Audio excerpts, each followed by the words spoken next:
नमस्कार। देश प्रदेश में आपका स्वागत है।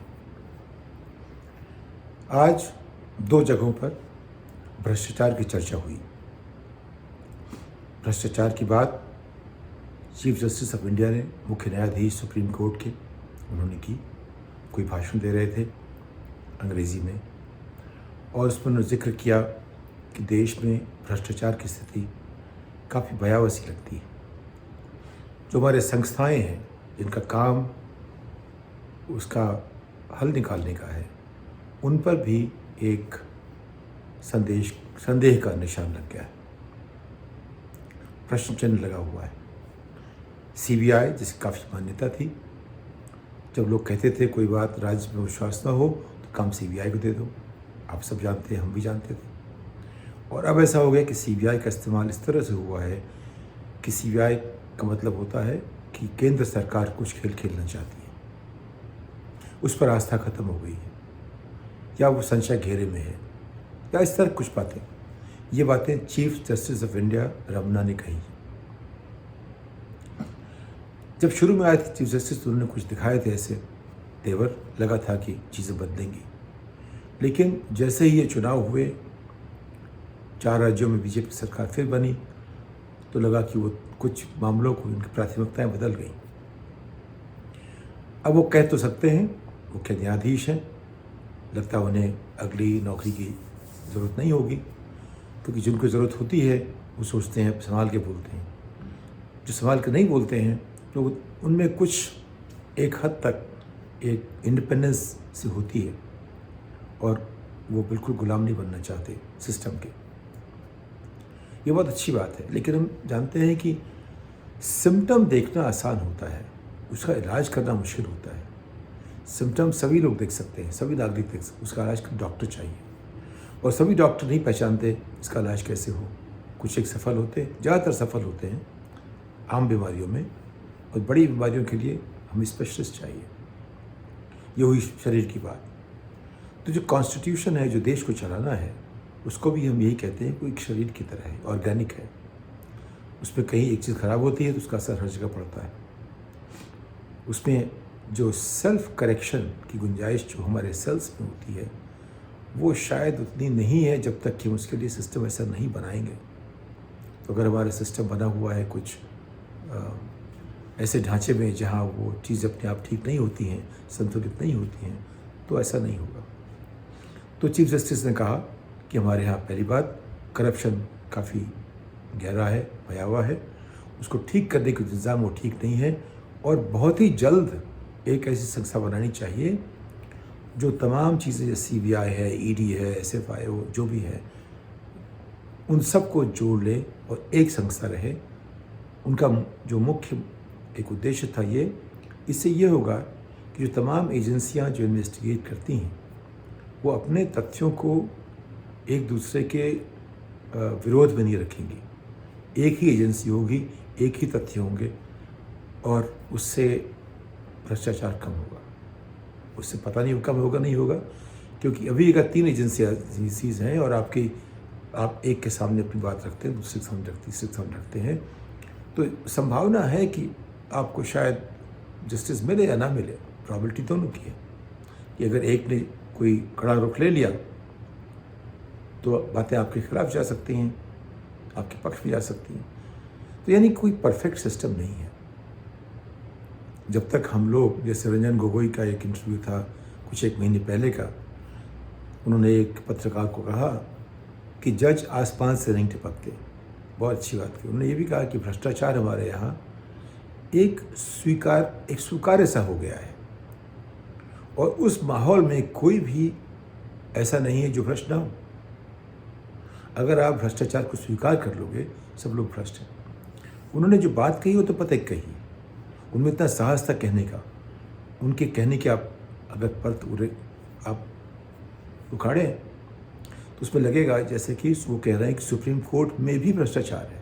उनकी बात को अगर देखें तो प्रशांत भूषण कहते चले आ रहे हैं, शांति भूषण उनके पिताजी ने पहले कहा था, उन्होंने नाम लिख के दिए थे, इतने सारे सुप्रीम कोर्ट के जज करप्ट हैं, और ये सभी जानते हैं। कोई कहे ना कहे, सब मानते हैं कि वो करप्शन है, ये मान लिया गया है। जब मैंने कुछ समाज सेवा की बात शुरू की तो हमारे एक काफ़ी नामी गिरामी दोस्त ने कहा कि आपकी मुश्किल ये है कि आप करना चाहते हो, कुछ देना नहीं चाहते। मैंने कहा सब कुछ दे ही तो रहा हूँ। तो वहाँ हमारा देश ऐसा बन गया है कि अगर आप दान देना चाहो तो उस दान देने के लिए भी किसी को दक्षिणा देनी पड़ती है। ये जो है भ्रष्टाचार की पराकाष्ठा है। उसमें उम्मीद ऐसी होती है कि जो ना करे उसको लोग समझते हैं कि वो बेवकूफ़ है, मासूम है, कर नहीं पाएगा। अगर ऐसा माहौल बन गया है तो देश में फिर क्या होगा। तो जो चीफ जस्टिस रमन्ना कह रहे हैं वो सिर्फ एक प्रोसेस की तरह से देख रहे हैं। सिम्टम्स उन्होंने देख लिए और उसको जो ठीक करने की बात की, उसमें एक और बात उन्होंने कही, भाई कोई भी संस्था चलती है इसके आधार पर कि उसका नेता कौन है। तो सीबीआई का नेता वो डायरेक्टर कहलाता है, उसके चुनने का एक तरीका है। उसमें प्रधानमंत्री और अपोजिशन का लीडर और एक और कोई व्यक्ति होता है। 3 जो है बड़े लोग होते हैं हमारे नेतृत्व के, पॉलिटिकल एग्जीक्यूटिव के लोग होते हैं, जो राजनीतिक कार्यपालिका है उसके हिस्सा होते हैं, और 3 उसमें सबसे बड़े लोग। इसके बावजूद भी क्या हुआ, क्या हमारे सीबीआई डायरेक्टर पर कुछ लगा है? क्या वो इंडिपेंडेंट है? नहीं कर सकते इंडिपेंडेंटली वो काम। एक ज़माने में जब मनमोहन सिंह थे तो हमने देखा कि लोग कहते थे कि सीबीआई घर में जो घुसता है उसकी डायरी निकालो, फ़ोन रिकॉर्ड्स निकालो, जितने लोग जाते हैं उनकी एंट्री होती वो रिकॉर्ड मिल जाएगा। लेकिन 2014 से ऐसा कुछ नहीं हो रहा है। आपने देखा कितने झंझट हुए सीबीआई को डायरेक्टर को निकालने में, अपॉइंट करने में, एडिशनल चार्ज देने में, किस किस तरह की बातें हुई। वो अपने आप में इस बात का एक सबूत देती हैं कि हमारी व्यवस्था में भ्रष्टाचार ऊपर से नीचे से चला आ रहा है। उसकी जो है उसको आशीर्वाद ऊपर से मिलता है। तो सब जानते हैं। एक बार मैंने एक तीन पहिए वाले, जब मैं अखबार में काम करता था तो दिल्ली में टैक्सी बहुत कम हुआ करती थी, पूरी शहर में शायद 1000 भी नहीं थी, वो करीब 50 से 1000 3 पहिए वाले थे। तो 3 पहिया ज़्यादा आसान था मिलना। तो क्या मैंने देखा उसका मीटर कुछ खराब था, बहुत तेज़ भाग रहा था। उस समय मैंने खंभे गिन रखे थे दिल्ली में, कितने खंभों पे कितने 10 पैसा बनता है। एनीवे तो उससे कहा, तो उससे शायद तब उसने कहा प्रधानमंत्री से पूछा है आपने करप्शन के बारे में, आप मुझे बता रहे हैं। तो उसके बाद तो बात ख़त्म हो जाती है, क्योंकि लोग मानते थे कि प्रधानमंत्री भी भ्रष्ट है तो फिर हम क्यों ना भ्रष्ट हों, सभी भ्रष्ट हैं। तो ये जो मानसिकता है हमारे समाज में, वो उसको आप अपने बचपन से जोड़िए, अब तक कहाँ पहुँचे देखिए। मुझे मेरा बचपन याद है। मुझे मालूम है कि बिहार में लोग कहते थे बाइली आमदनी है कि नहीं है, जिसकी बाइली आमदनी नहीं वो दूल्हा नहीं बन सकता था। तो नौकरी तो करने जा रहे हो, उससे बाहर की आमदनी कितनी है, ये जो था ये हर परिवार में सवाल पूछा जाता था। तो यानी कि जब हर परिवार चाहता है कि उसके बेटे बेटियां बाहरी आमदनी पैदा करें तो कहाँ करप्शन बचेगा, तब सभी करप्ट हैं। उस भ्रष्ट माहौल में अब आपके पास दो मुख्य न्यायाधीश भारत के, एक ने कहा कि जज जो हैं आसमान से नहीं टपकते, और दूसरा कह रहे हैं कि सीबीआई की जो छवि थी एकदम इतनी मलिन हो गई है तो आपको एक नई संस्था बनानी चाहिए। तो ये 2 पहलू हैं, एक प्रोसेस वाला पहलू है और एक सामाजिक पहलू है, और दोनों पैमानों पे भ्रष्टाचार हमारे यहाँ इस हद तक पहुँच चुका है कि दोनों कहते हैं कि उसकी दवा फ़ौरन चाहिए। लेकिन फ़ौरन दवा देने के लिए जो है हमें सोचना अलग तरह से पड़ेगा। अमेरिका की जो व्यवस्था है उसका मैं जिक्र करना चाहूँगा। करीब जो अभी 250 साल की जो ये डेमोक्रेसी है, इसमें ऐसा नहीं करप्शन कभी ख़त्म हुआ है और शायद कभी ख़त्म नहीं होगा, लेकिन आम आदमी करप्शन महसूस नहीं करता। एक तो ये पहलू हो गया। लेकिन जो बड़े काम होते हैं वहाँ करप्शन कितना है उसका अंदाज़ करना मुश्किल है।